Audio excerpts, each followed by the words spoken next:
जय हिंद मित्रांनो, सर्वांचं आजच्या या यूट्यूबच्या लाईव्ह सेशनमध्ये एक इम्पॉर्टंट सेशनमध्ये मी मनापासून स्वागत करत आहे. आजच्या या सेशनमध्ये जसं की आपल्याला स्क्रीनवर दिसत आहे, या ठिकाणी एक IBPS एक्सपर्ट असलेले आदरणीय ज्ञानदेव वराळे सर आपल्यासोबत आहेत. त्यांच्यासोबत आपण बऱ्याच विषयांवरती डिस्कस करणार आहोत, कारण आपल्या सर्वांना कल्पना आहे येणाऱ्या काही महिन्यांमध्ये आपल्याला शिक्षक बुद्धिमत्ता आणि अभियोग्यता चाचणीला सामोरे जायचं आहे आणि त्याची तयारी आपल्याला आजपासूनच करून घ्यायची आहे. त्यासाठी जे आहे आपल्याला आदरणीय वराळे सर जे आहेत ते योग्य पद्धतीने मार्गदर्शन करणार आहे. आपण त्यांना बरेचसे प्रश्न या ठिकाणी जे आहे IBPSचा कशा प्रकारे टिपिकल पॅटर्न आहे, TITची परीक्षा एक्झॅक्टली कशा प्रकारे असते आणि त्याचा सिलेबस असेल किंवा प्रत्येक सब्जेक्टला असलेलं वेटेज असेल, त्या संदर्भामध्ये अगदी तपशीलवार पद्धतीने जे आहे आजच्या या इंटरव्ह्यूच्या माध्यमातून माहिती विचारणार आहोत. आणि विशेष म्हणजे सरांनी देखील मागची जी परीक्षा झालेली आहे म्हणजे सेकंड टेट परीक्षा जी की 2022 साली झाली होती, ती परीक्षा स्वतः दिलेली आहे आणि त्यामध्ये सरांचा स्कोर 174चा राहिलेला आहे. त्यामुळे सरांना अगदी IBPSचा जो पॅटर्न आहे तो अगदी 100% ॲक्युरेसीनं समजलेला आहे आणि ते आपल्याला त्याच्या मागचं जे रहस्य आहे की एक्झॅक्टली सरांनी 174चा स्कोर कशा पद्धतीने केलेला आहे, की ते रहस्य नेमकं काय आहे, ज्या पद्धतीने आपल्या अभियोग्यताधारकांच्या मनामध्ये चित्रविचित्र शंका कुशंका निर्माण झाल्या होत्या की एवढं स्कोर येणं शक्यच नाही आहे वगैरे वगैरे, त्या सगळ्या गोष्टीचं रहस्य आपण जे आहे आजच्या या इंटरव्ह्यूच्या माध्यमातून जाणून घेणार आहे. सर्वप्रथम मी सर्व अभियोग्यताधारकांच्या वतीने आणि आपले चॅनलवरचे जेवढे सबस्क्रायबर आहे त्या सर्वांच्या वतीने ज्ञानदेव वराळे सरांचं मनापासून स्वागत करतोय. Sir welcome. Thank you sir. Sir पहिल्यांदा तर आपलं चॅनलवर खूप सारं स्वागत आहे की आपण आपल्या बिझी शेड्यूलमधून आम्हाला वेळ दिलेला आहे. आमच्या अभियोग्यताधारकांना मार्गदर्शन करण्याकरिता आपण या ठिकाणी आलेले आहात. सर्वात पहिल्यांदा तर सरांना खऱ्या अर्थाने परिचयाची आवश्यकता नाही आहे, कारण सरांचा परिचय हाच आहे की सर जे आहे मॅथ आणि रिझनिंग करिता जो IBPSचा टिपिकल पॅटर्न आहे जो की आपल्या अभियोग्यताधारकांना थोडासा किचकट वाटतो, थोडासा कठीण वाटतो, त्याच्यामध्ये सर एक्सपर्ट आहे. कारण मागच्या कित्येक दिवसापासून आपण आपल्या चॅनलच्या माध्यमातून सरांचं मार्गदर्शन घेतलेलं आहे आणि तुम्ही लोकांनी त्याला भरभरून प्रतिसाद देखील दिलेला आहे. तर सरांना मी रिक्वेस्ट करेल की सर आपला परिचय सुरुवातीला जे आहे थोडक्यामध्ये द्यावा, जेणेकरून त्याच्यानंतर आपण जे काही TIT परीक्षेच्या संदर्भामध्ये मुलांच्या मनामध्ये प्रश्न आहे त्याला चर्चेला आपण सुरुवात करूया. सर माझी ओळख करून देत असताना मी असं म्हणेल की माझं MBA फायनान्स झालं मुंबई युनिव्हर्सिटीमधनं 2010 साली. त्याच्यानंतर मी एक 4-5 महिने बँकेमध्ये नोकरी केली आणि बँकेतली नोकरी सोडून बँक एक्झामच्या टीचिंगला सुरुवात केली 2011च्या जानेवारीपासून. म्हणजे 2011 जानेवारीपासून मी बँकेच्या एक्झाम जे IBPS घेतं त्या परीक्षांची मी तयारी करून घेतो. त्या सारथी एज्युकेशन नावाचं आमचं स्वतःची संस्था आहे, त्या संस्थेच्या माध्यमातून बँक एक्झामसाठी तयारीत करून घेत असतो. एक हजारो विद्यार्थी दरवर्षी आमच्याकडे त्या माध्यमातून येतात आणि त्यांचे सिलेक्शनसुद्धा होतात. हे जे मॅथ रिझनिंग जे म्हणतो आपण IBPS पॅटर्न, हा IBPS पॅटर्न मागच्या 10-11 वर्षापासून म्हणजे असं म्हणता येईल आता जवळपास 14 वर्ष झालेत. 14 वर्षापासून हा पॅटर्न आम्ही शिकवतोय आणि त्या पॅटर्नच्या माध्यमातून होणाऱ्या परीक्षा जसं बँक एक्झाम असेल किंवा इन्शुरन्स सेक्टर असतील, रेल्वे सेक्टर असतील, ह्या सगळ्या परीक्षांची आम्ही तयारी करून घेत असतो. आणि त्याच्यामुळं हा पॅटर्न म्हणजे ॲक्च्युली तुमच्या जसं की असं म्हणाल की अभियोग्यताधारक विद्यार्थ्यांसाठी जरी नवीन असला तरी आमच्यासाठी तो 14 वर्ष जुना आहे. त्याच्यामुळं जसं तुम्ही असं म्हटले की 174 मार्क शक्य आहे का, ॲक्च्युली 174 मी असं म्हणेल की मला कमी पडलेत त्या माझ्या एक्सपिरियन्सच्या मानाने, कारण मी पेपरमध्ये थोडासा कॅज्युअल अप्रोच होतो तो थोडासा कमी पडले. पण IBPS चे एक्सपर्ट, IBPSचे टीचिंग एक्सपर्ट हीच माझी ओळख आहे मागच्या 14 वर्षापासूनची असं मी म्हणेल. अच्छा सर, पहिला महत्वाचा प्रश्न की जसं आपण या व्हिडिओला टायटलच दिलेला आहे की मी 174 मार्क कसे मिळवले, कारण मुलांच्या मनामध्ये तोच प्रश्न आहे. कारण ही जी परीक्षा आहे 2,16,444 अभियोग्यताधारकांनी दिली होती. त्याच्यापैकी मागचा जो राऊंड झालेला आहे त्यामध्ये 21,000 अभियोग्यताधारक शिक्षक या पदावरती रुजू झाले, परंतु बाकीच्यांचा जो स्कोर आहे तो अतिशय कमी आला. अक्षरशः काही जणांचा स्कोर 50, 60, 70 किंवा 100च्या आसपास राहिला. मग त्यावेळेस जे आहे शंका उपस्थित केली गेली की खरंच हे शक्य आहे का IBPSच्या नॉर्मलायझेशनची जी काही सिस्टीम आहे किंवा जो फॉर्म्युला आहे तो चुकला का किंवा कुठेतरी फ्रॉड झालेला आहे का, असं देखील काही विद्यार्थ्यांनी या ठिकाणी प्रश्न उपस्थित केलाय. तर मला तुम्हाला आता सरळ हाच प्रश्न असेल की 174चा स्कोर कशा पद्धतीने केला. आता ॲक्च्युली मी जसं की तुम्हाला सुरुवातीच्या पहिल्या प्रश्नातच माझी ओळख करून देत असतानाच बोललो की मागच्या जवळपास 14 वर्षापासून मी गणित आणि बुद्धिमत्ता IBPSसाठी मी शिकवत आलो आहे. जे टॉपिक आपल्या परीक्षेला होते, टेटच्या परीक्षेमध्ये होते, की ते टॉपिकचे एका टॉपिकचे 3-3, 4-4, 5-5 हजार प्रश्न मी स्वतः सॉल्व केलेत. त्याच्यापेक्षाही जास्त म्हणावं लागेल. दरवर्षी आम्ही आमच्या विद्यार्थ्यांकडनं हजारो प्रश्न बॅचमध्ये सॉल्व करून घेत असतो. त्याच्यामुळे ते जे प्रश्न होते जसे की वाटतात की म्हणजे बऱ्यापैकी असं म्हणतो आपण की दिसायला मोठाले प्रश्न होते. बऱ्याच विद्यार्थ्यांची कंप्लेन अशी होती की प्रश्न आम्हाला वाचणंच झाले नाही. मी पण बऱ्याच अभियोग्यता धारकासोबत नंतर चर्चा केली की प्रश्न एवढा मोठा होता की आम्ही तो पूर्ण वाचण्यातच आमचा वेळ गेला, सोडवायचं कधी. पण ॲक्च्युली ते प्रश्नाची स्वरूप, त्या प्रश्नाची तुम्हाला ओळख नसल्यामुळं तसंच वाटलं. पण ॲक्च्युली पूर्ण प्रश्न वाचायची बऱ्याच ठिकाणी गरजही नव्हती. काही प्रश्न अशा पद्धतीचे होते जे तुम्ही खूप कमी वेळेत सॉल्व करू शकत होते. म्हणजे 174 तुम्ही जो नॉर्मलायझेशनचा मुद्दा उपस्थित केला त्याच्यामध्ये थोडेफार फ्लॉज आहेत. कारण नॉर्मलायझेशनची जी मेथड असते की पहिल्या शिफ्टला किती मुलं, त्याच्यामध्ये त्यांना पडलेले मार्क, दुसऱ्या शिफ्टला मुलं त्यांना पडलेले मार्क, अशा जवळपास आता 57 शिफ्ट झाल्या होत्या त्या परीक्षेच्या. तर 57 शिफ्ट म्हणजे आता 57व्या शिफ्टला ज्याने पेपर दिला त्याला पहिल्या शिफ्टला पेपर दिलेला 57, मला असं वाटतं कमी जास्त 57 नव्हत्या, कमी जास्त असतील थोड्याफार शिफ्ट. पण पहिल्या शिफ्टला ज्यांनी पेपर दिला त्याला पेपरची थोडीफार आयडिया होती आणि नव्हती, आणि ज्यांनी दिला 5व्या 10व्या शिफ्टला त्याला थोडीफार आयडिया होती. तर पहिल्या शिफ्टला पेपर देणाऱ्यांच्या बाबतीत थोडंफार म्हणता येईल की नॉर्मलायझेशनमध्ये थोडाफार अन्याय झाला. पण पेपर प्रोसेसमध्ये, पेपर सेटिंगमध्ये किंवा IBPSनं काहीतरी आपण घोटाळा केला असं नाही म्हणता येणार. कारण माझे बरेच विद्यार्थी की ज्यांनी बँकेच्या परीक्षेची तयारी केली आणि बँकेची परीक्षेची तयारी करून राहिले, पण मग त्यांचं DED BEd झालेलं होतं, ते अभियोग्यता धारक होते स्वतः.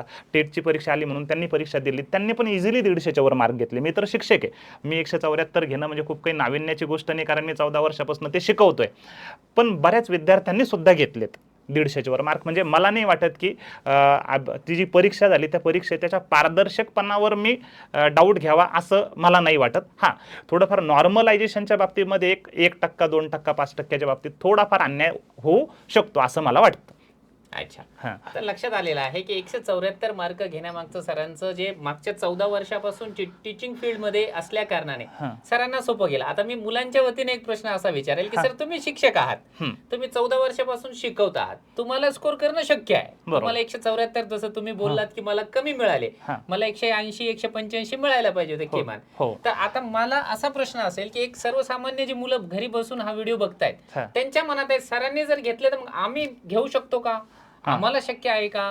कारण आम्ही डे टू डे रुटीन मध्ये आमची कामही करतो, कुठेतरी पार्ट टाइम जॉब करतो, किंवा जास्तीत जास्त आपल्या महिला भगिनी आहेत त्यांना घर संसार सांभाळून किंवा 1-2 लेकरं जे छोटे छोटे आहेत त्यांचा सांभाळ करून तुमच्या एवढे नव्हे ते किंचित मागे पुढे मार्क घेणं शक्य आहे का? आता मी मागच्या प्रश्नाच्या उत्तरात सुद्धा बोललो की असे बरेच विद्यार्थी, माझा एक विद्यार्थी आहे की ज्याला 179 मार्क आहे. त्याच्यानंतर असे बरेच 157, 160, 162, 167 असे मार्क असलेले माझे बरेच विद्यार्थी की ज्यांना मी असं नाही म्हणणार की ते ज्यांनी शिक्षक अभियोग्यतेची तयारी केली असे विद्यार्थी नाहीये, ज्यांनी बँकेच्या एक्झामची तयारी केली ते असे ते विद्यार्थी आहेत. मग त्यांनी इझिली मार्क मिळवले. बरं, असं नाही की त्यांनी खूप जास्त अभ्यास केलेला आहे. आता ही जी परीक्षा आहे का, ही परीक्षा पूर्णपणे ओरिएंटेड आहे प्रॅक्टिस सोबत. म्हणजे जेवढी जास्त प्रॅक्टिस तेवढी जास्त स्पीड, तेवढे जास्त मार्क. म्हणजे मी इथपर्यंत बोलत असतो की practice is directly proportional to speed. म्हणजे प्रॅक्टिस ही समप्रमाणात आहे कशाच्या, स्पीडच्या. म्हणजे बाकीच्या परीक्षांच्या जसं की 2017ची जी अभियोग्यताधारक परीक्षा झाली होती त्याच्या बाबतीमध्ये GSचं वेटेज बऱ्यापैकी जास्त होतं, GSला स्कोप होता. आता ह्या परीक्षेमध्ये बुद्धिमत्ता आणि गणिताला स्कोप जास्त होता. बरेच जण म्हणतील GS करणं परवडलं का बुद्धिमत्ता गणित करणं परवडलं. मी असं म्हणेल, बुद्धिमत्ता गणित हा असा विषय की एकदा तुमच्या संकल्पना क्लिअर झाल्या की आणि तुम्ही त्याच्यानंतर प्रॅक्टिस केली की एक साधारण विद्यार्थी सुद्धा चांगल्या पद्धतीचे मार्क मिळवू शकतो. म्हणजे इथपर्यंत असे काही विद्यार्थी की जे कला शाखेचे विद्यार्थी होते, ज्यांना बेसिक त्यांचं खूप वीक होतं, त्यांनी पण चांगल्या पद्धतीचे मार्क. फक्त गरज कशाची की तुम्ही चांगल्या पद्धतीची प्रॅक्टिस केली पाहिजे. चांगल्या पद्धतीची म्हणजे जसं की एका टॉपिकचे 200, 300, 400 प्रश्न जर तुम्ही सॉल्व्ह केले आणि ते सहज शक्य आहे, खूप लिमिटेड टॉपिक आहे. बुद्धिमत्तेमध्ये मी असं म्हणेल की 10 ते 12 महत्त्वाचे टॉपिक आहे आणि गणितामध्ये 5 ते 6 महत्त्वाचे टॉपिक आहेत, 5च आहे की ज्याच्यावर चांगले मार्क विचारले गेले होते. फक्त 5 टॉपिक आणि बुद्धिमत्तेचे 12 टॉपिक असे जर तुम्ही पकडले तर 17 टॉपिक आहे. त्या 17 टॉपिकचे तुम्ही 300, 400 प्रश्न जर सॉल्व्ह केले तर एक अराउंड असं म्हणजे 17 तरी 51 जरी पकडलं 5000 प्रश्न. 5000 प्रश्न एक साधारण विद्यार्थी पुढच्या 3-4 महिन्यात आरामशीर सॉल्व्ह करूच शकतो. तेवढे सॉल्व्ह केले तर तो इझिली 150च्या वर जाऊ शकतो. असं मला वाटतं. म्हणजे प्रॅक्टिस गरजेची आहे. जेवढा तुम्ही सराव कराल तेवढे तुमचे मार्क वाढणार आहेत, असं मला तरी वाटतं. म्हणजे तुम्ही जो म्हटलात गृहिणी असतील, की जे part time Part-time job job. करणारे विद्यार्थी असतील. आता जो पार्ट टाइम जॉब करणारे विद्यार्थी, एक सर्वसाधारण विद्यार्थी, आम्ही पण आता बँकेच्या एक्झामला आमच्याकडे जे विद्यार्थी असतात नेहमीचे, त्यांच्या माध्यमातून ज्यावेळेस आम्ही बघतो की एक सर्वसाधारण विद्यार्थी त्याचा बाकीचे कामं सांभाळून सुद्धा 4 ते 5 तासाचा अभ्यास तर दिवसभरात सहज करू शकतो, तेवढा वेळ तर तो काढू शकतो. आणि 4 ते 5 तासाचा अभ्यास सलग पुढचे 4-5 महिने जरी केला तर मी असं म्हणेल की 150च्या वर इझिली मार्क पडू शकतात. सराव खूप महत्वाचा आहे सर. सराव हीच ह्या परीक्षेची मी असं म्हणेल यशाची गुरुकिल्ली आहे. अच्छा. हां. तर ठीक आहे. आता हा जो महत्त्वाचा प्रश्न आहे आपल्याला लक्षात आलेला आहे, की 150 प्लस आपल्याला स्कोर करायचा. सरांनी सांगितलं की मॅथ आणि रिझनिंग इम्पॉर्टंट आहेत. परंतु जर फक्त आपण हे दोनच सब्जेक्ट जर घेऊन चाललो, हां. तरी देखील आपण 150 प्लस कदाचित क्रॉस करणार नाही. हां. तर मग त्यासाठी कोणत्या विषयाला किती वेटेज आहे ते थोडक्यामध्ये सांगा, कारण हां, आपण आता परीक्षेचा अनुभव हो, घेतलेला आता आहे. मागच्या वर्षी बऱ्याच जणांचं, जसं की मी पेपर दिल्यानंतर मी बऱ्याच जणांसोबत चर्चा केली. मला आवडतं, म्हणजे जसं की आता मी शिक्षक अभियोग्यात हीच परीक्षा नाही तर मी सगळ्याच परीक्षा देतो सर बऱ्यापैकी. म्हणजे बँकेच्या पण सगळ्या परीक्षा दिलेल्या आहेत. त्याच्यामध्ये माझं सिलेक्शन पण बऱ्याच ठिकाणी झालेलं आहे. पण टीचिंगची आवड असल्यामुळे आपण हे कंटिन्यू करतो. मला परीक्षा देण्याची आवड आहे. त्याच्यामागचं एकुलतं एक कारण की IBPS पेपर बाहेर देत नाही. आणि ज्यावेळेस आम्ही विद्यार्थ्यांना शिकवतो तर ॲक्च्युअल पेपर पॅटर्न विद्यार्थ्यापर्यंत पोहोचणार कसा, त्यासाठी सगळ्या परीक्षेचे फॉर्म आम्ही सगळे शिक्षक भरत असतो. मी पण भरत असतो, प्रत्येक परीक्षेला जात असतो आणि ते पेपरचा पॅटर्न समजून घेत असतो. आता जसं की पेपरच्या बाबतीत, पेपर झाल्यानंतर तुम्ही काही अफवा ऐकल्या असतील की मॅथ रिझनिंग 150 मार्काचं होतं, Yes. कोणी 160 म्हणतंय, कोणी 140 म्हणतंय. पण तेवढं नव्हतं ॲक्च्युली. माझ्या शिफ्टला तरी मी असं म्हणेल, माझ्या शिफ्टला तरी जवळपास एक 90 मार्काचं रिझनिंग होतं आणि एक 30-35 मार्कांचं मॅथ होतं. म्हणजे 120 ते 130च्या आसपास मी असं म्हणेल की गणित आणि बुद्धिमत्ता दोन्ही मिळून होतं. त्याच्यानंतर जवळपास 25 ते 30 प्रश्न मराठीचे होते, 25-30 प्रश्न इंग्लिशचे होते. त्याच्यानंतर बाकीचं मानसशास्त्र तुमचं त्या जवळपास ते 30-35 प्रश्न, असं मिळून सगळं जवळपास 200 मार्काचा तो पेपर झालेला होता. बरोबर आहे. आता त्याच्यात काही GSचे प्रश्न नव्हते असं काही जणांचं म्हणणं होतं. पण माझं असं म्हणणं आहे की GSचे 10-15 प्रश्न अशा स्वरूपाचे होते की जे शिक्षक अभियोग्यतेला धरून प्रश्न होते. म्हणजे तुम्हाला एखाद्या मुद्द्याला धरून करंट अफेअर विचारलं होतं, एखाद्या मुद्द्याला धरून तुमचं आजूबाजूच्या परिस्थितीचं नॉलेज कसं आहे, त्याला आपण GSच म्हणू शकतो. तशा पद्धतीचे प्रश्न विचारले होते. मग आता जसं मी म्हणतोय की मॅथ रिझनिंगवर फोकस वाढवावा, मॅथ रिझनिंगचा जास्त अभ्यास करावा. पण सोबत मराठी असेल, इंग्रजी असेल किंवा तुमचं मानसशास्त्र असेल किंवा थोडंफार GS असेल, याला डायरेक्टली इग्नोर करून तर नाही चालणार. की ॲटलिस्ट मराठी आणि इंग्लिशचा, मराठी आणि इतर विषयाचा तेवढा जास्त अभ्यास करायची गरज नाही. पण प्रश्नाचा पॅटर्न कसा आहे तो तर समजून घ्यावा लागेल. तर प्रश्न कशा पद्धतीने विचारले जातात, इंग्लिशचे प्रश्न कशा, कारण आपण इतर मागच्या जर IBPSचा जर पॅटर्न तुम्ही लक्षात घेतला तर इतर परीक्षांमध्ये ग्रामरवर फोकस असतो, पण IBPSमध्ये ग्रामरवर फोकस नसतो. तर IBPSमध्ये ॲप्लिकेशनवर फोकस असतो. म्हणजे उपयोजनात्मक जे प्रश्न म्हणतो आपण, उपयोजनात्मक प्रश्न, याच्यावर जास्त फोकस असतो. तर तुम्ही मराठीचं वाचन चांगलं केलं, इंग्रजीचं वाचन चांगलं केलं, तसे प्रश्न कशा पद्धतीचे विचारले जातात, त्या प्रश्नांचा स्वरूप समजून घेतलं, प्रश्नाचं स्वरूप समजून घेऊन त्या प्रश्नांची प्रॅक्टिस केली. जसं की गणित बुद्धिमत्तामध्ये मी असं म्हणतो की प्रत्येक टॉपिकचे 300-200 प्रश्न असतील, पण तुम्ही ॲटलिस्ट मराठीचेही प्रत्येक टॉपिकचे 100-200 प्रश्न जरी सॉल्व्ह केले तरी त्या प्रश्नांची चांगली आयडिया येईल. आणि मग स्कोर असा फक्त एका सब्जेक्टला, म्हणजे जसं की म्हणता येईल की ऑलराऊंडर माणसाला जास्त मागणी असते मार्केटमध्ये. मग तुम्ही नुसतं बुद्धिमत्ता गणित येतं आणि मराठी इंग्रजी येत नाही तर नक्कीच तुमचा स्कोर कमी होणारच. तुम्हाला सगळेच विषय एका, म्हणजे बुद्धिमत्ता आणि गणित एका चांगल्या लेवलला करा, पण सोबत मराठी आणि इंग्लिश पण करा, मानसशास्त्र पण करा. तेवढा वेळ द्यायची गरज नाही, पण वेळ द्यावा लागेल. असं पूर्ण 0 वेळ देऊन नाही जमणार, असं मला वाटतं. अच्छा. परीक्षेच्या संदर्भामध्ये सर एक महत्त्वाचा प्रश्न हा देखील आहे की परीक्षा आतापर्यंत अभियोग्यता चाचणी 2 वेळेस झालेली आहे. 2017ला झाली. त्याचं जर का आपण काठिण्य पातळी जर बघितली तर ती 2022च्या तुलनेमध्ये फार कमी होती. म्हणजे इझी प्रकार होता त्याचा, कारण मॅथ रिझनिंग याला थोडंसं कमी वेटेज त्या ठिकाणी देण्यात आलं होतं. आता गोंधळ काय झाला मागच्या वेळेस की IBPSचा पॅटर्न आल्या कारणाने बऱ्याच मुलांची ही तक्रार होती की प्रश्न हे खूपच जास्त लेंदी होते, मोठमोठाले प्रश्न होते, आणि त्यामुळे बऱ्याच उमेदवारांना सर्व काही येत असताना देखील फक्त वेळ अपुरा पडलेला आहे. कारण बऱ्याच जणांचे प्रश्नच मुळात जे आहे 140 पर्यंत पोहोचले, काही जण 150 पर्यंत पोहोचले, काही उमेदवार तर सर असेही आहेत की 110च्या आसपासच त्यांचे प्रश्न रीडिंग झाले. तर मग आता याच्यावरती जे आहे, आता मी समजा मी आहे तो कॅन्डिडेट, मी अभ्यास केलाय, मला A to Z सर्व काही येतं, पण माझ्याकडे स्पीड नाहीये. बरोबर आहे. तर त्याकरिता वेळेचं नियोजन कसं आहे? कारण जी तक्रार आहे की IBPS मोठमोठाली प्रश्न विचारतात, हो. त्याच्यावरती आपल्याला काय मार्गदर्शन करता येईल? ॲक्च्युली तोच म्हणजे मुद्दा तोच आहे, की IBPS तुम्हाला फिरवण्याचा प्रयत्न करतं. म्हणजे तुम्हाला जसं वाटतं, की प्रश्न मोठा आहे, पण तो दिसायला मोठा आहे, तो ॲक्च्युअली मोठा नाहीये. म्हणजे दिसण्या प्रश्नाची लेंथ पूर्ण बऱ्याच केसेसमध्ये प्रश्न जेवढा असतो त्याला पूर्ण वाचायची गरज नसते. बऱ्याच डायरेक्शन असतात, म्हणजे दिशा असतात. आता जसं की आपल्या यूट्यूबच्या माध्यमातून मी आतापर्यंत बरेच लेक्चर घेतलेत आपल्या यूट्यूब चॅनलवर.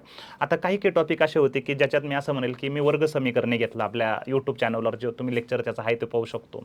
त्याच्यानंतर इनइक्वॅलिटी हा टॉपिक पण आपल्या यूट्यूब चॅनलवर मी घेतलेला आहे, त्याच्यातलंही तुम्ही पाहू शकतात.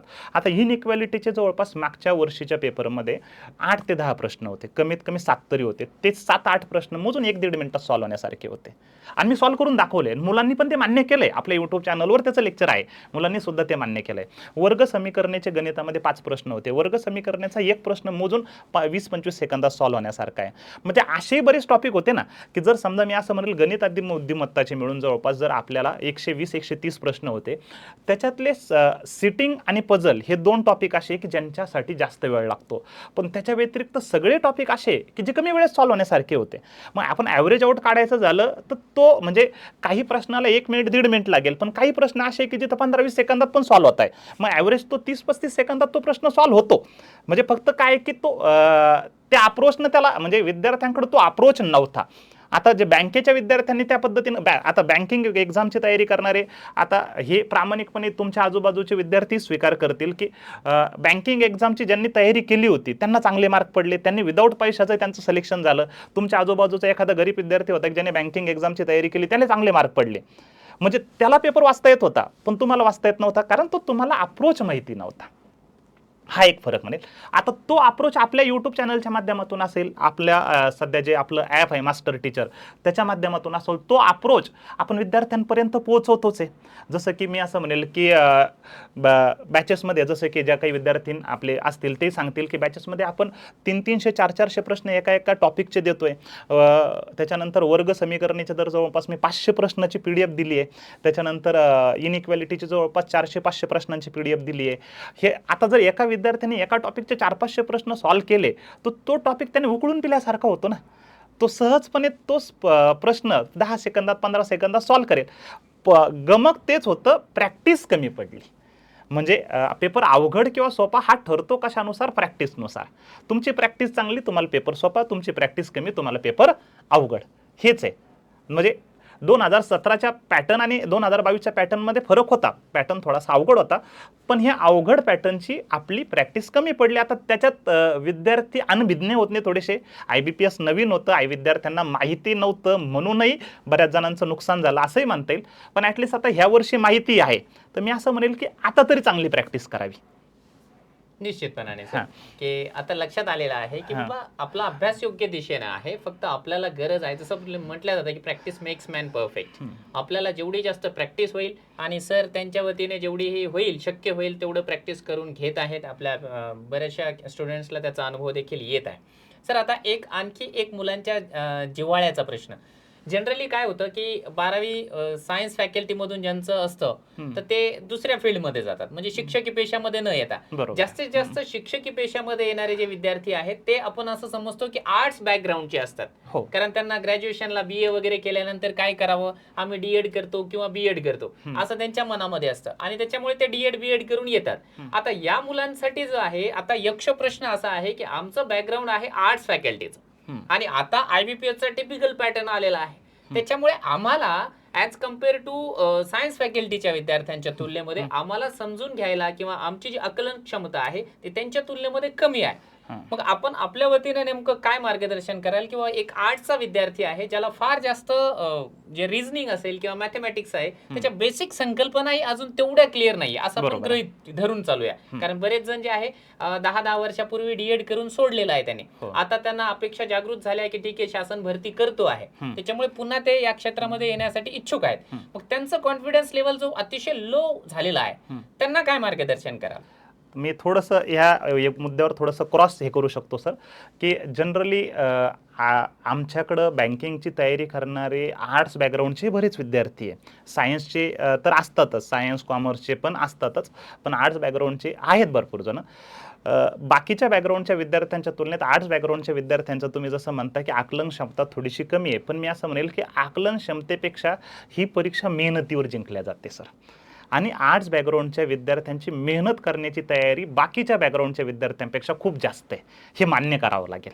म्हणजे मग काय म्हणता येईल की थोडे गावरान भाषेमध्ये रट्टे झट्टे खाल्लेले लोक म्हणतो मी, की म्हणजे की सगळीकडनं ठोकरा खाऊन आलेले असतात, कुणीकडे काही अपॉर्च्युनिटी नसते. मग आता ही अपॉर्च्युनिटी आम्हाला भेटली आहे, तर दिवस रात्र मेहनत करण्याची तयारी असते आर्टच्या विद्यार्थ्यांची, की काहीतरी अपॉर्च्युनिटी भेटली, आता तिचं सोनं करायचं आहे. बरोबर आहे. आणि ही परीक्षा तशा लोकांसाठी सर मी असं म्हणेल की सोपी आहे, कारण ही परीक्षा कन्सेप्ट खूप अवघड नाही आहेत, संकल्पना खूप अवघड नाही आहेत, संकल्पना सोप्या आहे, प्रॅक्टिस जास्त गरजेची आहे. म्हणजे जसं म्हणता येईल का की एखादा विषय की समजा गणितामध्ये 11वी-12वीला डेरिव्हेटिव्ह टॉपिक असेल, इंटिग्रेशन टॉपिक असेल, जे अवघड टॉपिक आहे ते इथं नाहीच आहे. इथं टॉपिक कोणते तर साधे वर्ग समीकरणे, एकसामायिक समीकरणे, हे 10वी लेवलचे टॉपिक होते की हे आपल्याला 10वीपर्यंतच झाले. बुद्धिमत्तेमध्ये सिटिंग अरेंजमेंट असेल, ब्लड रिलेशन असेल, दिशाज्ञान असेल, हे पण टॉपिक म्हणजे खूप अवघड टॉपिक नाहीच आहे मुळामध्ये. हे टॉपिक सोपे, याच्या संकल्पना एका लेक्चरमध्ये व्यवस्थित क्लिअर होतात. आणि एकदम म्हणजे असं म्हणेल की मी 4थी-5वीच्या विद्यार्थ्याला जरी शिकवायचं झालं तर त्यालाही एका लेक्चरमध्ये 2 लेक्चरमध्ये त्या संकल्पना क्लिअर होतात. संकल्पना क्लिअर होण्यासाठी आर्ट्सच्या बॅकग्राऊंडच्या विद्यार्थ्याला जेवढा वेळ लागतो, सायन्स बॅकग्राऊंडच्या विद्यार्थ्यालाही तेवढाच वेळ लागतो. जसं की पण आपण म्हणतो ना, तुम्ही म्हणता की सायन्स बॅकग्राऊंडचा विद्यार्थी आहे, पण सायन्स बॅकग्राऊंडच्या विद्यार्थ्याला कुठं 12वीला सेटिंग अरेंजमेंट होतं, त्याला कुठं 12वीला ब्लड रिलेशन होतं, त्याला कुठं 12वीला पझल होतं, त्याच्यासाठी तेवढेच नवीन टॉपिक आहे. म्हणजे मी असं म्हणेल की इक्वल अपॉर्च्युनिटी आहे. मग जो मेहनत जास्त करेल, जो सराव जास्त करेल, तो जिंकेल. हां, थोडंफार आर्ट्स बॅकग्राऊंडच्या विद्यार्थ्यांना अडचण येऊ शकते इंग्रजी भाषाचं थोडंसं तिथं त्या विषयात समजा, कारण ॲप्लिकेशन बेस्ड असतो पेपर, त्याच्यामुळे थोडंफार तिथं अडचण येऊ शकते. कधी कधी प्रश्नाची भाषा थोडीशी किचकट असल्यामुळे तिथं थोडीशी समजून घेण्यात. पण मी असं म्हणेल की मेहनतीला आर्ट्स बॅकग्राऊंडचे विद्यार्थी कुठंच कमी नाही पडत. तर मेहनत करा. त्याच्यासाठी महत्त्वाचं आहे की संकल्पना क्लिअर करणं गरजेचे आहेत. पण सर्वात महत्त्वाचा मुद्दा की प्रश्नांचा पॅटर्न जो IBPSचा पॅटर्न थोडासा वेगळा असल्यामुळं जो 2017ला ज्यांनी तयारी केली की आम्ही तो पुस्तकातून त्या संकल्पना क्लिअर करू, मी असं म्हणेल की थोडंसं इथं पुस्तकात त्या तशा टाईपचे पुस्तकं मार्केटमध्ये खूप जास्त अवेलेबलच नाही की जिथं IBPSच्या संकल्पना तुम्हाला भेटतील. त्याच्यासाठी तुम्हाला थोडंफार गायडन्स घेणं गरजेचं मला असं वाटतं. मग ते तुम्ही यूट्यूबच्या माध्यमातून घेऊ शकता, यूट्यूबवरही आपण भरपूर लेक्चर घेतोच आहे, किंवा ज्यांना शक्य असेल ते बॅचेसच्या माध्यमातून घेऊ शकता. बॅचेसमध्ये आपण म्हणजे जास्त प्रॅक्टिस घेतोय, जास्त डीपमध्ये जाता येतंय. संकल्पना क्लिअर करून घ्या आणि प्रॅक्टिस करा. मग त्या संकल्पना यूट्यूबच्या माध्यमातून क्लिअर करा किंवा बॅचेसच्या माध्यमातून क्लिअर करा, पण संकल्पना म्हणजे बऱ्याच जणांचं कसं असतं की हे थोडंसं यूट्यूबचा जमाना आल्यापासून, ऑनलाईन जमाना आल्यापासून मी एक थोडंसं असं म्हणेल की यूट्यूबवर आजकाल कोणी येतं आणि काही पण एखादा शॉर्टकट सांगून जाते की हा माझा शॉर्टकट आहे, बघा किती फास्ट मी प्रश्न सोडवला. पण ॲक्च्युली IBPSला शॉर्टकट नाही चालत तेवढे. IBPSला संकल्पनावरच काम करावं लागतं, म्हणजे मूळ कन्सेप्टवर काम करावं लागतं. कन्सेप्ट तुमच्या क्लिअर झाल्या आणि प्रॅक्टिस केली की तुम्हाला यश नक्की भेटणार आहे. मग तुम्ही आर्ट्स बॅकग्राऊंडचे असू द्या, नाही तर सायन्स बॅकग्राऊंडचे असू द्या, कोण आहे, सगळ्यांना इक्वल अपॉर्च्युनिटी, असं माझं मत आहे. अच्छा, निश्चितपणाने जे आर्ट्स बॅकग्राऊंडचे विद्यार्थी आहेत त्यांचा कॉन्फिडन्स नक्की वाढला असेल, कारण त्यांनी आपल्याला जे आहे फार लो समजायचं नाहीये. आपली जर का तयारी असेल की ठीक आहे, सरांनी जे सर जे काही शिकवतील किंवा सर ज्या पद्धतीने आपल्याला गाईड करतायत की ज्या ज्या पद्धतीने आपल्याला अभ्यास करायचा आहे त्या पद्धतीने अभ्यास करायची जर आपली मानसिक तयारी असेल तर निश्चितपणाने आपण आर्ट्स बॅकग्राऊंडचे असाल, सायन्सचे असाल किंवा मग कॉमर्स फील्डचे असाल, आपल्याला जे आहे इक्वल अपॉर्च्युनिटी या ठिकाणी आहे. आता सर मला पुढचा जो प्रश्न आहे तो तुम्हाला असा विचारायचा वाटतो आहे की अभ्यासाचं नियोजन एक्झॅक्टली कसं करायचं आहे. म्हणजे आता हा एवढा अवघड पेपर आहे असं जसं सर्वच अभियोग्यताधारक म्हणतात, तर त्याकरिता किती तास मला अभ्यास करावा लागेल. समजा आज आता सध्या जे आहे ऑक्टोबरचा महिना चालू झालेला आहे, सप्टेंबरचा महिना चालू झालेला आहे. एक्सपेक्टेशन आहे आपल्याला की येत्या जानेवारी महिन्यापर्यंत आपल्याला तिसरी परीक्षा देण्याची संधी मिळू शकते. म्हणजे जवळपास 4 महिन्यांचा कालावधी आपण गृहीत धरूया, कमी जास्त. बरोबर. आता समजा माझा अभ्यास आता 0 आहे, हो. किंवा माझ्या बेसिक संकल्पनाही पाहिजे तेवढ्या क्लिअर नाहीये. थोडंफार येतं मला, थोड्याफार बेसिक संकल्पनाही माझ्या चुकतात. मी आतापासून दररोज कशा पद्धतीने अभ्यासाचं नियोजन करावं, इव्हन सरळ एका वाक्यात असं विचारेल की किती तास अभ्यास करू की जेणेकरून मला 150 मार्क्स क्रॉस होतील, असा अभियोग्यताधारकांचा प्रश्न आहे. आता मी असं म्हणेल सर, किती तास, याच्यात माझं असं मत राहील की जेवढं जास्त तेवढं चांगलं, असं सरळ सरळ कॅल्क्युलेशन. पण आपण थोडंसं स्पेसिफिक जाण्याचा प्रयत्न केला तर एखादा टॉपिक चांगल्या पद्धतीनं परफेक्ट करायचा असेल तर काय असतं, 2-3 टप्पे असतात त्या टॉपिकचे. पहिलं म्हणजे त्या टॉपिकवर विचारले जाणारे जे प्रश्न आहेत ते सोडवायचे कसे हे समजून घ्यावं. म्हणजे त्याच्या संकल्पना, त्याच्या कन्सेप्ट आपण अगोदर क्लिअर करून घ्यावा. मी असं म्हणतो की मला 100-200 प्रश्न सोडवायचे, मला प्रॅक्टिस करायची. पण प्रॅक्टिस करायची, पण ते प्रश्न सोडवण्याची योग्य पद्धत काय ती अगोदर क्लिअर करून घ्यावी, मी असं म्हणेल. की म्हणजे त्याच्यासाठी व्हिडिओ असतील, ऑडिओ असतील किंवा बुक्स असतील किंवा जिथून कुठून जे काही तुम्हाला माध्यम भेटतंय, समजा ठीक आहे आपल्या बॅचेसच्या माध्यमातून तर होतंच आहे, पुस्तकाच्या माध्यमातून होते किंवा यूट्यूब व्हिडिओच्या माध्यमातून होते. तुम्ही अगोदर पहिलं काय करावं, संकल्पना क्लिअर करून घ्यावी. नंतर त्या टॉपिकची, एका टॉपिकची मी वेटेजनुसार म्हणेल. जर मी असं म्हणेल की एका मार्काचं वेटेज आहे तर एका मार्काच्या वेटेजसाठी एक 50 प्रश्न मी असं कन्सिडर करतो. मग तुम्हाला जर त्या टॉपिकला 5 मार्काचं वेटेज असेल तर 250 प्रश्न, जर समजा 10 मार्काचं वेटेज असेल तर 500 प्रश्न, 15 मार्काचं वेटेज असेल तर तेवढे, म्हणजे त्या रेशोमध्ये आपण चालावं. आता कोणत्या टॉपिकला किती वेटेज आहे याचा एक व्हिडिओ सेपरेट आपण आपल्या यूट्यूबवर आपण टाकूयात. तसा टाकलेला पण आहे, पण मी पुन्हा वाटल्यास तसं एक सेपरेट व्हिडिओ पण आपण बनवून टाकूयात आपल्या यूट्यूब चॅनलला.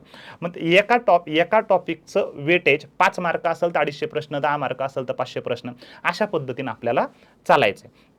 मग आता एका विद्यार्थ्याला जर समजा 50 प्रश्न सोडवण्यासाठी 5 तास लागत आहे आणि एखादा विद्यार्थी तेच 50 प्रश्न जर समजा 1 तासात सोडवतोय, तर मग मी असं म्हणेल की ज्याला 5 तास लागत आहेत त्याला जास्त वेळ अभ्यास करावा लागेल. मग त्याला दिवसभरात 7-8, 8-8 तासाचा वेळ सुद्धा काढावा लागेल. ज्याला एखाद्या व्यक्तीला 50 प्रश्न सोडवण्यासाठी 1-1.5 तास, 2 तासच लागत आहेत, मग त्यानं 3-4 तास अभ्यास केला तरी चालेल. म्हणजे आता हे डिफर करेल थोडं. म्हणजे मी असं म्हणणार नाही की सगळ्यांनी 5 तास करा किंवा सगळ्यांनी 4 तास करा. ज्याच्या त्याच्या आकलन क्षमतेनुसार, ज्याची थोडीफार आपण दिसतंय की 2 मित्र बाजूला बसले, जर समजा एखादा मित्र जर तेच 50 प्रश्न लगेच सोडवतोय, फटाफट सोडवतोय 2 तासामध्ये, 2.5 तासामध्ये, आणि एखाद्याला तेच 50 प्रश्न सोडवण्यासाठी 4-5 तास लागत आहे, तर मग ज्याला 4-5 तास लागत आहे त्याला 10 तास बसावं लागेल. ज्याला 2-2.5 तास लागत आहे तो 4-5 तास बसला तरी चालेल. पण एक सर्वसाधारण विद्यार्थी मी असं म्हणेल की दिवसभरात 4-5 तासाचा अभ्यासासाठी जर वेळ काढू शकला पुढचे 4-5 महिने सलग. आता याच्यात सलग हा शब्द खूप महत्त्वाचा आहे सर. म्हणजे बऱ्याच जणांचं कसं असतं की आम्ही 10-12 तास अभ्यास करतो एखाद्या दिवशी आणि मग 10-12 दिवस काहीच करत नाही. तसं नको. म्हणजे ह्या परीक्षेमध्ये सातत्यपूर्ण प्रॅक्टिस, सातत्यपूर्ण सराव खूप जास्त महत्त्वाचा आहे. रोजचे 4-5 तास जरी काढू शकलात आजपासून, 0 असलेला विद्यार्थी, तरी तो 150 पर्यंत मला असं वाटतं पोहोचू शकतो. अच्छा, आता पुढचा एक महत्त्वाचा हा प्रश्न असेल की बरेच जण सर पार्ट टाइम जॉबला आहे. कारण आपले जे विद्यार्थी असतात ना ते तरुण नाहीयेत. म्हणजे एक्झॅक्टली तरुणचा अर्थ असा किंवा 18, 20, 22 वर्षाचे नाहीयेत. ऍव्हरेज जर का आपण वय काढलं तर मुलांचं 25 ते 35च्या आसपास आहे. म्हणजे बऱ्यापैकी घर संसार थाटून हे उमेदवार जे आहे भरतीची तयारी करतायत आणि त्यामुळे आता घर संसार चालवण्यासाठी कुठेतरी पार्ट टाइम जॉब करावा लागतं. बऱ्याचशा गृहिणी आहेत, मी मगाशी उल्लेख केला की घर संसार सांभाळून ते अभ्यास करतायत. तर आता माझा तुम्हाला हा प्रश्न असेल की मी समजा पार्ट टाइम जॉब करतोय किंवा दिवसभर माझं शेड्यूल आहे, संध्याकाळी मी रिकामा आहे किंवा महिला आहेत लहान बाळाचं सांभाळ करून, स्वयंपाक करून ते घरी बसून अभ्यास करू शकता का? म्हणजे आणि एवढे मार्क घेऊ शकतात का की जे पुढच्या भरतीमध्ये ते लागू शकते? हो सर. म्हणजे मी जसं की म्हणलो, आता तुम्ही जसं म्हणता पार्ट टाइम जॉब करणारा व्यक्ती आहे एखादा, समजा आपण 8 तासाचा जॉब जरी पकडला, एखाद्या व्यक्तीचा, साधारण व्यक्तीला 8 तासाचा जॉब आहे, बाकीच्या कामासाठी त्याचा 8 तासाचा वेळ आहे, झोप वगैरे बाकी गोष्टी असेल, बाकी कुटुंबासाठी इतर गोष्टीसाठी 4-5 तासाचा वेळ, म्हणजे 4-5 तासाचा वेळ तर एक साधारण व्यक्ती दिवसभरात काढू शकतो. तेवढी इच्छा पाहिजे, काढता येणं शक्य आहे. म्हणजे आता जसं की सध्या पण आपल्या ज्या बॅचेस चालू आहेत मास्टर टीचर ॲपच्या माध्यमातून, बऱ्याच गृहिणी आहेत. बऱ्याच गृहिणी म्हणजे असं बोलतात की सर आमचा स्वयंपाक चालू आहे आणि मी मोबाईल बाजूला लावलेला आहे आणि मी ऐकते लेक्चर, मी करते थोडंफार, पोळी टाकताना एखादा प्रश्न सॉल्व करते, भाजी टाकताना एखादा प्रश्न सॉल्व करते, चालू आहे. म्हणजे असं बऱ्याच गृहिणी, म्हणजे ते ही तर प्रश्न इच्छाशक्तीचा आहे सर, की 4-5 तासाचा वेळ तुम्ही दिवसभरात काढू शकता. आणि काढून मी आता म्हणेल की अजून एक्झामची ॲडव्हर्टाइजमेंट ॲडव्हर्टाइजमेंट अजून तरी सध्या आलेली नाही. ॲडव्हर्टाइजमेंट आल्यानंतर महिना, दीड महिना, 2 महिन्याचा वेळ तरी नक्कीच देतील. तर सध्या तरी मी असं म्हणेल, तुमचा जॉब करत मूळ संकल्पना क्लिअर करा. जेवढी जास्त प्रॅक्टिस करणं शक्य आहे तेवढी प्रॅक्टिस करा. आणि एकदा ॲडव्हर्टाइजमेंट आल्यानंतर मग मी असं म्हणेल की महिना, 2 महिन्याचा थोडासा ब्रेक घेऊन मग फुल टाईम करा. असं म्हणजे थोडंसं नियोजन त्या पद्धतीनं लावलं तर शक्य आहे. म्हणजे इम्पॉसिबल असं नाही आहे, मला असं वाटतं. निश्चितपणाने. हे बघा, नोटिफिकेशनला अजून किमान 1-1.5 महिना तरी बाकी आहे. आणि जसं सरांच्या बोलण्यातून एक गोष्ट येते की सध्या जे आहे थोडा शांततेचा काळ आहे, कारण अजून परीक्षेला वेळ आहे.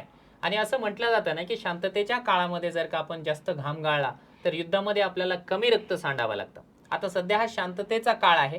आता आपल्याला जेवढा वेळ मिळतो आहे तेवढ्या वेळामध्ये आपले जे 1-2 सब्जेक्ट जे आहे आपण आपल्या परीनं रेटत न्यावं, थोडं थोडं पुढे घेऊन जावं, जेणेकरून आयत्या वेळी जेव्हा नोटिफिकेशन येईल त्यावेळेस आपल्याला कालावधी कमी मिळतो. ही एक शोकांतिकाच आहे सर. कारण लास्ट टाइम ज्यावेळेस 20-22 नोटिफिकेशन आली दिवसाचाच काळ. तर लास्ट टाइम ज्या 20 ते 22 दिवसांचा कालावधी मिळाला आणि अक्षरशः त्यामध्येही फॉर्म भरायलाच 1 आठवडा लागला. त्यामध्ये बरेचसे गोंधळ झाले. त्यामुळे फॉर्म भरल्यानंतर मुलांचा खऱ्या अर्थाने अभ्यासच झालेला नाहीये. त्यामुळे आत्तापासून जर का आपण तयारी करत असाल तर निश्चितपणाने त्याचा फायदा आपल्याला येणाऱ्या काळामध्ये देखील होणार आहे. कारण मागच्या वेळेस तेच झालं की बरेच मुलं जे आहे फॉर्म भरण्याच्या नादामध्ये किंवा या IBPSच्या टिपिकल पॅटर्नला जे आहे विरोध करण्यामध्ये गेले. आणि काही चतुर विद्यार्थी होते की त्यांना माहिती होतं की आता नोटिफिकेशन आलेली आहे, आता याच्यामध्ये चेंजेस होणार नाही, आता आपण भले आणि आपला अभ्यास भला.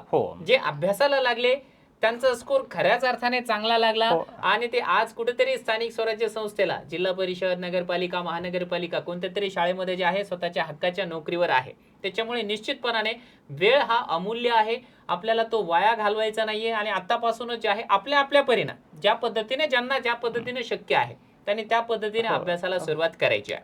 मी तेच म्हणतो की यूट्यूब लेक्चर ज्यावेळेस असतो, मला बऱ्याच जणांचा प्रश्न असा असतो बऱ्याच वेळेस की सर परीक्षा कधी होणार आहे, थर्ड टेट होणार आहे का नाही होणार आहे. आता ज्यावेळेस यूट्यूबच्या आपल्या चॅनलच्या माध्यमातून मी लेक्चर घेत असतो त्यावेळेस बऱ्याच जणांचा तसा प्रश्न येत असतो. माझं त्या सर्वांना असं म्हणणं आहे की परीक्षा जसं तुम्ही म्हणताय जानेवारीमध्ये होईल सर म्हणताय, मी असं म्हणेल फेब्रुवारीमध्ये होईल, मार्चमध्ये होईल किंवा आणखी महिना 2 महिने काय होईल, लेट होईल, पण परीक्षा होणार हे तर सत्य. हे सत्य. त्याला लागेल आता कदाचित वेळ लागेल. तर मी असं म्हणेल की माझं असं मत असतं की ते परीक्षा म्हणजे आपल्यासाठी एका प्रकारचं युद्ध आहे. ते जिंकलं म्हणजे आपलं आयुष्य बऱ्यापैकी सुखकारक होणार आहे. ते युद्ध आपल्याला जिंकायचं आहे. मग त्या युद्धासाठी तुम्ही तयार आहात का, हा प्रश्न आपण स्वतःला विचारतच नाही. म्हणजे जी परीक्षा होणार आहे, महिन्यानं उद्या, 2 महिन्यानं उद्या, 4 महिन्यानं उद्या, कधीतरी होणार आहे.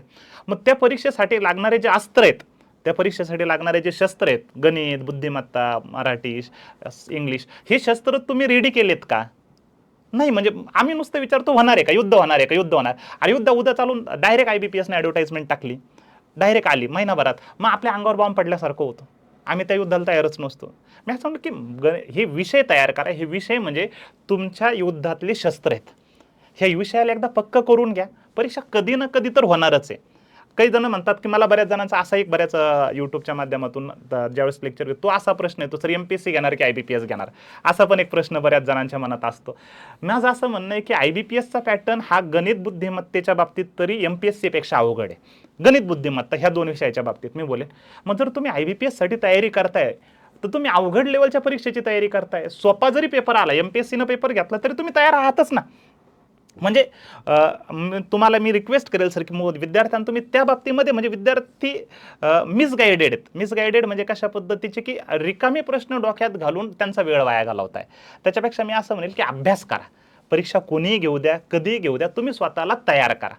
म्हणजे उद्या आपली अपॉर्च्युनिटी मिस होणार नाही. Yes, definitely. हे बघा, हा जो प्रश्न जर का आपल्या मनामध्ये असेल की खरंच MPSC घेणार आहे का, तर MPSCनं घेणं शक्य नाहीये. त्याच्या मागचं कारण तुम्हाला सांगतोय की MPSCकडे सध्या जे आहे मनुष्यबळाची फार कमतरता आहे. कारण आपण जी मागची जी परीक्षा होणार होती 22ची तीच MPSC मार्फत अरेंज करा अशी आपण जे आहे डिमांड केलेली आहे त्या संदर्भामध्ये. आणि बऱ्याच अंशी आपण पाठपुरावा देखील केलेला आहे, परंतु आपल्याला स्पष्ट शब्दांमध्ये नकार आलेला आहे. आणि त्याचं रिझन देखील सांगितलं की मनुष्यबळ कमी आहे आणि शिक्षकांची भरती याचा संपूर्ण पॅटर्न हाच पूर्णतः वेगळा आहे. कारण आपल्याकडे कॅटेगरी वाईज, सब्जेक्ट वाईज, वर्ग वाईज, म्हणजे 1 ते 5 ची वेगळी, 6 ते 8 ची वेगळी, 9 ते 10, 11 ते 12 यांची वेगळी, पुन्हा 1 ते 5चं वेगळं झालं तर मीडियम वाईज वेगळी, त्याच्यानंतर 6 ते 8 ची झाली तर सब्जेक्ट वाईज वेगवेगळी. हा एवढा जो पॅटर्न आहे सध्या तरी MPSCकडे अवेलेबल नाही. त्याच्यामुळे तो जर का मनामध्ये आपला प्रश्न येत असेल तर तो शक्यतो काढून टाका.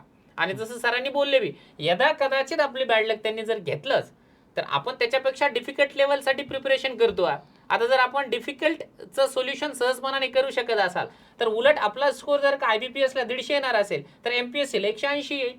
म्हणजे ते आपल्यासाठी बेनिफिशियल ठरणार आहे. त्याच्यामुळे आपण निगेटिव्हिटी मनामध्ये ठेवू नका, फक्त आपली अभ्यासाची तयारी ठेवा. आपल्याला जो काही टॉपिक आहे बघा, सिलेबस बदलणार आहे का? सिलेबस बदलणार नाही. कदाचित थोडासा 19-20 पॅटर्न मध्ये चेंजेस होऊ शकतं, परंतु सिलेबस जो मूळ आहे, जो 2017चा जो GR आहे त्या GR मध्ये फेरफार होणार नाही, त्याचं शुद्धीपत्रके येणार नाही. त्याच्यामुळे आपण ज्या पद्धतीने आता सध्या अभ्यास करतो आहोत त्याच पद्धतीने अभ्यास करा. मनामध्ये कोणताही जो संभ्रम आहे तो बिलकुल बाळगू नका. पुढचा माझा सर प्रश्न असेल, काही जणांचा हा प्रश्न आहे की सर खरंच क्लास लावायची आवश्यकता आहे का? म्हणजे ऑफलाईन असेल, ऑनलाईन असेल की सेल्फ स्टडी बेटर आहे, नेमकं काय सांगाल? मी असं म्हणेल सर, आता क्लासचं काम असतं एका प्रकारचं, जसं की सायन्समध्ये एक कॅटलिस्ट नावाचा मुद्दा असतो, उत्प्रेरक म्हणतो आपण, विज्ञानमध्ये आपण शिकलेलो आहोत. क्लासचं काम हे उत्प्रेरकाचं आहे, कॅटलिस्टचं आहे. म्हणजे क्लासच्या माध्यमातून गोष्टी कोणत्या, की जसा एखाद्या प्रश्नाचं स्वरूप मला माहिती नसेल, त्या प्रश्नाचं स्वरूप कसं आहे ते आपल्याला कळतं. एखाद्या प्रश्नाला जास्त वेळ लागतोय, तो कमी वेळेत कसा सोडवायचा आहे ते आपल्याला कळतं. त्याच्यानंतर म्हणजे प्रॅक्टिस मटेरियल जे म्हणतो आपण, की जसं की मी तुम्हाला बोललो की 3-3, 4-4, 500-500 प्रश्नांच्या ज्या प्रॅक्टिस PDF आहे त्या ॲक्च्युअल एक्झाम लेवलच्या, कारण IBPS काही प्रश्न बाहेर देत नाही. म्हणजे जे स्टडी मटेरियलचा जो विषय येतो, मग ते स्टडी मटेरियल आता तुम्ही म्हणाल की तुमच्याकडे कसं, मागच्या 10-12 वर्षापासून मी परीक्षा देत आलो आहे आणि परीक्षा देत आलेलो असल्यामुळे स्वतः प्रश्नचे भंडार त्याचा बनवला आहे, पेपरमधनं बाहेर आल्यानंतर तशा टाईपचे प्रश्न बनवले. मग तशा टाईपचं बँक एक्झामचं बऱ्यापैकी बँक एक्झामचं मटेरियल तशा पद्धतीचं आहे, ते इंग्लिशमध्ये अवेलेबल आहे. मग त्याला मराठी ट्रान्सलेट करून मराठी विद्यार्थ्यापर्यंत ते पोहोचवणं असेल, त्याला सोडवण्याचा राईट अप्रोच असेल, हे सगळं क्लासच्या माध्यमातून आपण देतो विद्यार्थ्यांना. त्याच्यामुळं क्लास लावल्यानं मी असं म्हणेल एक फायदा होतो.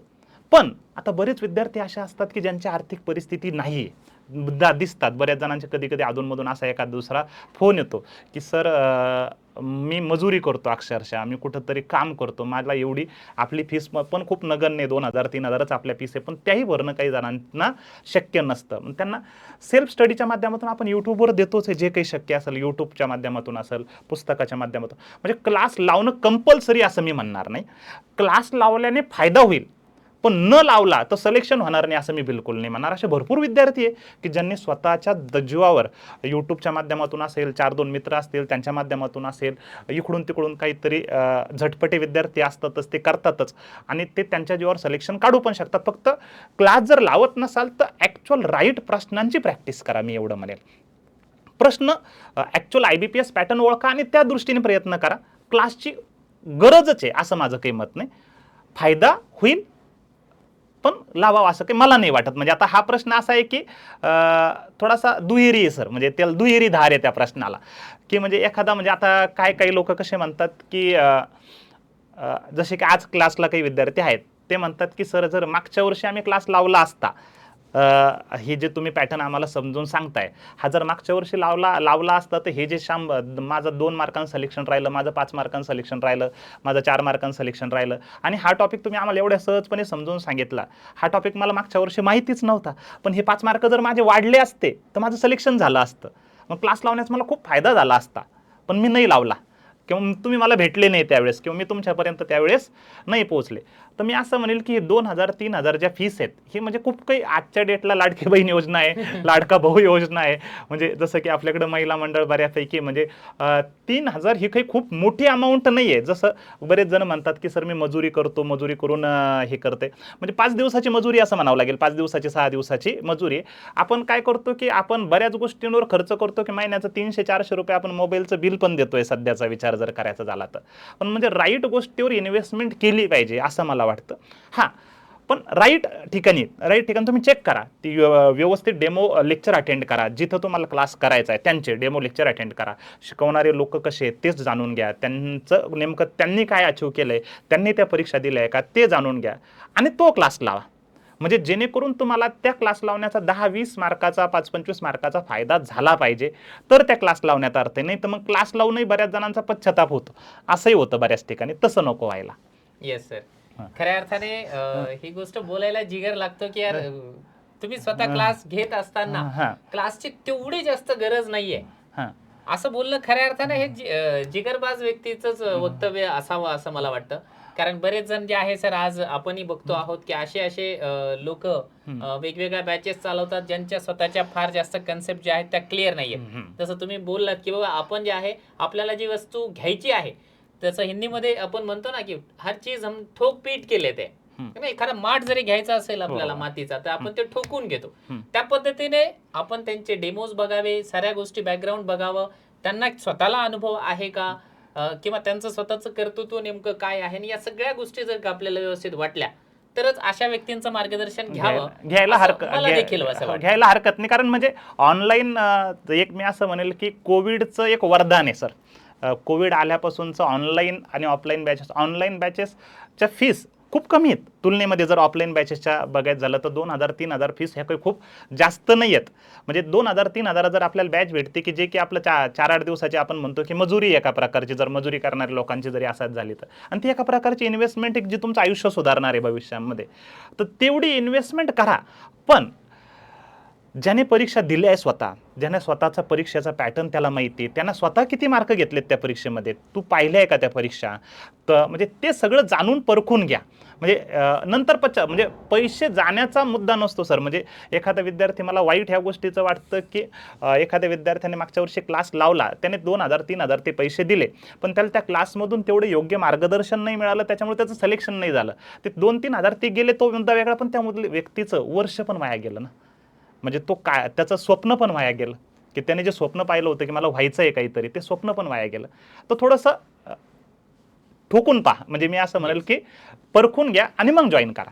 येस सर, आता ज्यांना सेल्फ स्टडी करायची आहे हां की मला जे आहे IBPSचा पॅटर्ननुसार स्टडी करायची आहे, परंतु आपल्या महाराष्ट्रामध्ये शोकांतिका ही आहे की खऱ्या अर्थाने एक क्वालिटीवाला जे काही स्टडी मटेरियल आहे ते अवेलेबल नाही आहे. आणि आहे तर तो जास्तीत जास्त जे आहे जे दिल्ली साईड असेल किंवा UP साईडचे जे लेखक आहेत त्यांनी लिहिलेला आहे. एक तर तो हिंदी भाषेमध्ये आहे किंवा मॅक्झिमम जे कंटेंट आहे इंग्लिश भाषेमध्ये आहे. मग आपल्याला मराठी भाषेमध्ये जे आहे एक उच्च दर्जाचा ज्याला आपण म्हणूया तो कंटेंट नाहीये.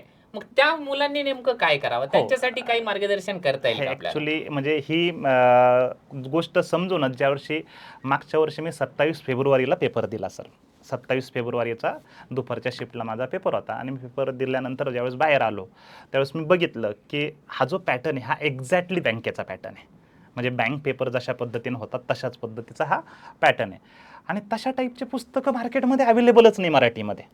मग त्याच दिवसापासून मी एका पुस्तकावर काम केलं, आणि माझं स्वतःचं बुद्धिमत्ता चाचणीचं मी पुस्तक तयार केलं आहे. IBPS पॅटर्नचं स्वतःचं पुस्तक आहे, ज्याच्या ऑलमोस्ट 10-12 हजार प्रती गेल्या पण आहे आजपर्यंत मार्केटमध्ये. आता त्याला मी अपडेट पण करतोय बुद्धिमत्ता चाचणीच्या पुस्तकाला. आणखी त्याच्यामध्ये प्रश्न वाढवण्याचा माझा प्रयत्न आहे की जेवढे प्रश्न होते त्याच्यापेक्षा थोडेसे आणखी प्रश्न वाढवता येतील का, ते काय गणिताचं पण तयार करतोय. आणि मी बाकीचे जे थोडंसं मी आवाहन करेल तुमच्या यूट्यूब चॅनलच्या माध्यमातून की बाकीचे जे काही शिक्षक मंडळी त्यांनी पण हे काम करावं असं मला वाटतं थोडंफार, की जेवढं जास्त मटेरियल ॲक्च्युअल IBPSचं कंटेंट पुस्तकाच्या माध्यमातून विद्यार्थ्यांपर्यंत पोहोचवता येईल तेवढं करावं. माझ्याकडे असलेला प्रश्नसाठा जेवढा जास्त, तो इंग्लिशमध्ये सर्व, माझ्याकडे असलेला सर्व प्रश्नसाठा इंग्लिशमध्ये, त्याला मी स्वतः बसून काही मुलं माझ्यासोबत घेऊन त्याला मराठीमध्ये गुगल ट्रान्सलेटचा वापर करून, किंवा जिथं गुगल ट्रान्सलेट नाही काम करत तिथं स्वतः ट्रान्सलेट करून 2-3 महिने बसून पुस्तक तयार केलं. म्हणजे ते आता खूप सोपं काम नाही ॲक्च्युली पुस्तक तयार करणं, ते तर केलं आहे. आणखी गणिताचंही अवेलेबल करून देण्याचा प्रयत्न करतोय. त्याच्यानंतर आपल्या ॲपमध्ये मी PDF टाकतोच आहे, ज्या काही म्हणजे जिथं जिथं भाषा मॅटर करत नाही. काही टॉपिक असे असतात की ज्याला इंग्लिशमध्ये असला काय किंवा मराठीत असला काय खूप काही फरक नाही पडत. मग तशा प्रश्नांचं तर मी हजारो प्रश्नांच्या PDF आपल्या ॲपमध्ये टाकलेल्याच आहे. आणि मी इतर शिक्षकांना पण आपल्या यूट्यूब चॅनलच्या माध्यमातून आवाहन करू इच्छितो की सर्वांनी ते करावं. ते काही एकट्या दुकट्याचं काम नाही आहे की म्हणजे मटेरियल जे असेल मराठीमधनं अवेलेबल करायचं. मी एकटा काम करतोय, ते माझ्याकडनं तेवढे जास्त नाही होत. आता समजा की आपण मराठीमध्ये बघतो की इतर विषयाचे एकाच विषयाचे 10-12 ऑथरचे पुस्तक आहेत. इतर विषयांचा जर विचार करायचा तर विद्यार्थ्याचा त्याच्यातून फायदाच होतो ना. म्हणजे वेगवेगळे म्हणजे तुम्ही एखादं पुस्तक लिहिलं, त्यांनी एखादं पुस्तक लिहिलं, त्यांनी एखादं पुस्तक लिहिलं, तुम्ही 200 प्रश्न टाकले, त्यांनी 200 टाकले, त्यांनी 200 टाकले, तर विद्यार्थ्याला 600 प्रश्न मिळाले ना प्रॅक्टिससाठी. म्हणजे मी असं Yes. म्हणेल की सर्वांनी त्याच्यावर काम करणं गरजेचं. मी माझ्या परीनं तर काम करतोच आहे, पण सर्व शिक्षकांनी करावं असं मला वाटतं. त्या पुस्तकामध्ये सर हं.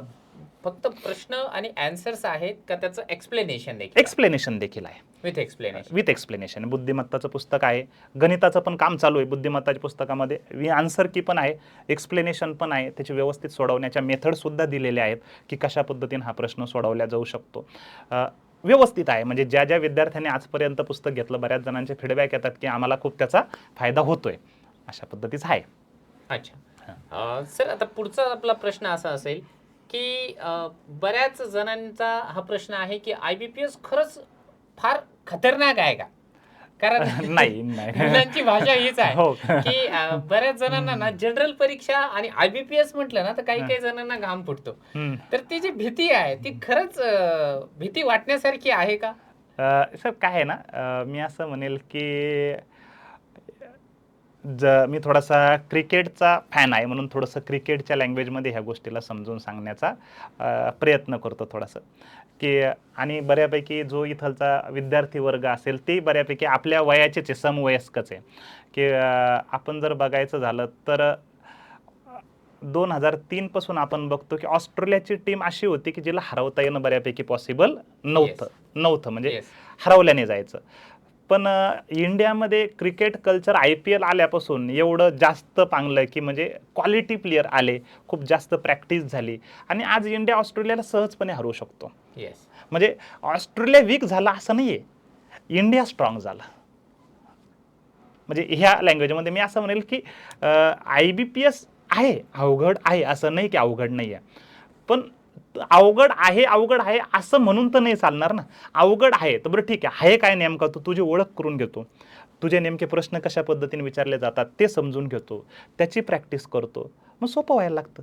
म्हणजे असं अवघड, मी असं म्हणेल की एखादी गोष्ट अवघड आहे पण ती जर आपण साध्य करायची ठरवलं तर सहज शक्य. मी जनरली एक्झाम्पल देत असतो की बॅचेसमध्ये थोडंसं फनी एक एक्झाम्पल वाटेल एक थोडंफार, की अभिषेक बच्चन सारख्या व्यक्तीला ऐश्वर्या राय भेटू शकते, म्हणजे अवघड काय आहे दुनियेमध्ये. त्याच्यानंतर म्हणजे विकी कौशल सारख्या व्यक्तीला कॅटरीना कैफ भेटू शकते, तर अवघड काय आहे दुनियेमध्ये असं. म्हणजे तुम्ही तेवढी तुमची काय म्हणता येईल की हे पाहिजे, इच्छाशक्ती पाहिजे. अवघडाला सोपं केल्या जातं. आहे थोडंसं अवघड, इतर परीक्षांच्या तुलनेत अवघड आहे, पण सराव करा, सराव करून ते सहज शक्य आहे. येस. आता काही जणांचं जसं मागच्या वेळेस जेव्हा परीक्षा जाहीर झाली होती त्यावेळेस जेव्हा IBPS परीक्षा घेणार असं डिक्लेअर झालं, त्याची नोटिफिकेशन आली, त्यावेळेस बऱ्याच मुलांनी तो सिलेबस आपल्याला लागू पडेल का, किंवा IBPS मध्ये ज्या गोष्टी विचारल्या जातात त्या गोष्टी शिक्षकी पेशाला सुटेबल आहे का, त्यांना शिक्षक निर्माण करायचे आहेत का, यांना बँकेमधले कारकून निर्माण करायचे आहेत, असे देखील प्रश्न उपस्थित केलेले होते. आणि असे प्रश्न उपस्थित करून जे आहेत त्यांनी सरकारला विरोध देखील केला, बऱ्याच गोष्टी करण्याचा प्रयत्न केला, किंवा परीक्षा पुढे जावी किंवा IBPS ने घेऊ नये असं देखील केलं गेलं. तर अशा मानसिकतेबद्दल आपल्याला काय वाटतं की आपण त्यांना त्या गोष्टी डिनाय करणं योग्य आहे का, जे आहे ते फेस करावं? मी असं म्हणेल सर, काय असतं ना की ज्या गोष्टी तुम्हाला चेंज करता येणं शक्य आहे ते तुम्ही चेंज करण्याच्या दृष्टीने, कोणीतरी एखाद्या लेखकाचं वाक्य होतं की म्हणजे जे तुम्हाला चेंज करता येणं पॉसिबल आहे ते तुम्ही चेंज करा, पण जे चेंज करता येणं पॉसिबल नाही त्याचा स्वीकार करा. हे माझं मत आहे. म्हणजे की आता IBPS परीक्षा घेणार आहे ही गोष्ट बदलता येणं सध्या तरी तुमच्या किंवा माझ्या हातात नाही, गव्हर्नमेंटनं डिसिजन घेतलेला आहे. आणि मी असं म्हणेल वाईट निर्णय पण नाही आहे. म्हणजे पारदर्शकपणाच्या बाबतीत विचार करायचा झाला तर IBPS पारदर्शकपणेच्या बाबतीत एक नंबरला आहे असं माझं मत आहे. पेपर सेटिंगच्या बाबतीत, पेपर चेकिंगच्या बाबतीत, पेपर कंडक्शनच्या बाबतीत, म्हणजे पेपर कंडक्ट करण्याच्या बाबतीत असेल, पारदर्शकपणा त्यांचा खूप उच्च दर्जाचा आहे. मग बाकी तुम्ही मागच्या जी 2017ची जी घेतली होती ती महापोर्टलनं घेतली होती, त्याच्या तुलनेत जर तुम्ही पारदर्शकपणा बघाल तर खूप नक्कीच चांगला पारदर्शकपणा आहे. Yes, yes. हां, तर मग आता पेपर अवघड आहे, बरं मग पेपर अवघड आहे तर तुमच्या एकट्यासाठी अवघड आहे का? नाही. म्हणजे जे 2,16,000 विद्यार्थी परीक्षा देणार आहेत त्या सर्वांसाठीच अवघड आहे. मग तुमचं म्हणणं आहे सर आम्ही MPSCचा अभ्यास केला, आम्ही बँकिंगचा अभ्यास नाही केला म्हणून आम्हाला थोडं जड जाणार. आम्ही MPSCचा अभ्यास करणाऱ्या विद्यार्थ्यांना अन्याय झाला, बँकिंगच्या विद्यार्थ्यांनी ज्यांनी अभ्यास केला त्यांना फेवर भेटला. बरं ठीक आहे, ते झालं. बरं आता तुम्हाला कोणी थांबवलंय त्या परीक्षांची तयारी करण्यापासून? बरं बँकिंगचा पॅटर्न आहे, अवघड पॅटर्न आहे. बरं एवढा अवघड आहे का की जो 2 वर्षामध्ये पण तयार होऊ शकत नाही? म्हणजे आहे ना तुमच्याकडे आजच्या डेटला वेळ आहे. तर मी असं म्हणेल की ज्या वायफळ चर्चा आहे त्याच्यामध्ये आपण बराच वेळ वाया घालवतो. ठीक आहे की पेपर कंडक्ट कोणी करावा, काय करावा या बाबतीमध्ये गव्हर्नमेंटच्या माध्यमातून तुम्ही आंदोलन करतच असतात. तुम्ही त्यांच्या माध्यमातून ह्या विद्यार्थ्यांच्या भावना तुम्ही त्यांच्यापर्यंत पोहोचवतच असतात. पण गव्हर्नमेंटचे मी असं म्हणेल की बंधनं असतात की जसं म्हणतात की MPSCकडे परीक्षा शिफ्ट करणं हे टेक्निकली पॉसिबल नाही आहे. म्हणजे गव्हर्नमेंटला ते सध्या तरी शक्य नाही. मग आता अशा केसमध्ये 3-4 वर्ष परीक्षाच घ्यायची नाही का? मग बऱ्याच लोकांना एज बार होऊन जाऊ द्यायचं का? ह्या पण टेक्निकल गोष्टी म्हणजे मी असं म्हणेल की जे आपल्या हातात ते अभ्यास करणं ते आपण करावं. बाकी पेपर अवघड आहे, ठीक आहे, अवघड लेवलला अभ्यास करू. सोपा आहे तरी अवघड लेवललाच अभ्यास करू. पेपर कसा आहे म्हणजे मी असं म्हणत असतो की पेपर सेटरला चॅलेंज करावा. जो पेपर सेट करणारा व्यक्ती आहे का त्याला चॅलेंज करावं. तुला जसा पेपर विचारायचा तसा विचार, मी तयार आहे, तू ये आता. तुला जसं जेवढे अवघड प्रश्न विचारायचे तेवढे अवघड विचार, मी तयार आहे. मी तो पेपर पास करणार, मी त्याच्यात चांगले मार्क मिळवणार. आणि त्याच्यासाठी आहोत ना आम्ही. जिथं तुम्हाला गरज वाटते, जिथं तुम्हाला असं वाटतं की आम्हाला शक्य नाही, त्याच्यासाठी आम्ही गाईड करायला तयार आहोत. आमचा 14-15 वर्षाचा एक्सपिरियन्स, त्याचा फायदा घ्या ना, की त्या माध्यमातून तुमचं गायडन्स असेल, तुम्हाला त्या लेवलला तयार करणं असेल, ते आम्ही करतोच आहे. यूट्यूबच्या माध्यमातून पण आहे, ॲपच्या माध्यमातून पण आहे, दोन्ही माध्यमातून आम्ही तयार करतोच आहे. तर चर्चेत वेळ वाया नका घालू, तयारी करा असं मला वाटतं. येस सर, निश्चितपणाने सर तुमच्याशी बोलून फार आनंद झाला. जेवढे आपले विद्यार्थी या सेशनला अटेंड करत असतील त्यांचंही निश्चितपणाने जे काही कॉन्फिडन्स लेवल आहे तो बूस्ट झाल्याशिवाय राहिला नसेल.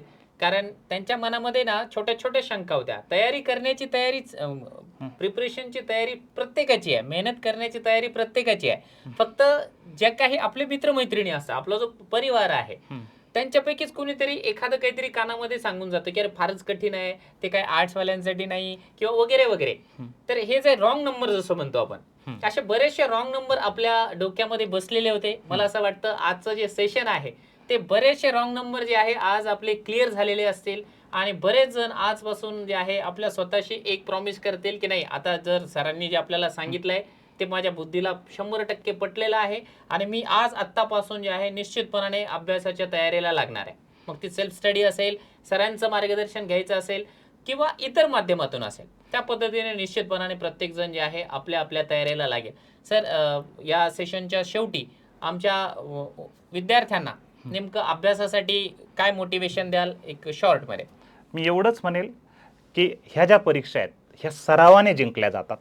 मी पुन्हा पुन्हा त्याच मुद्द्यावर बोलतोय की जेवढे जास्त प्रश्न तुम्ही तुमच्या हाताखालून जातील, जेवढे जास्त प्रश्न तुम्ही सॉल्व्ह कराल, हाताखालून जातील म्हणजे 100-200 प्रश्न, म्हणजे की एखादा प्रश्न मला सोडवण्यासाठी 5 मिनिटं लागत आहे फॉर एक्झाम्पल, आणि मी त्याचे 500 प्रश्न सॉल्व्ह केले, तर त्याच 5 मिनिटाचा वेळ तुमचा 2 मिनिटावर 3 मिनिटांवर आहे.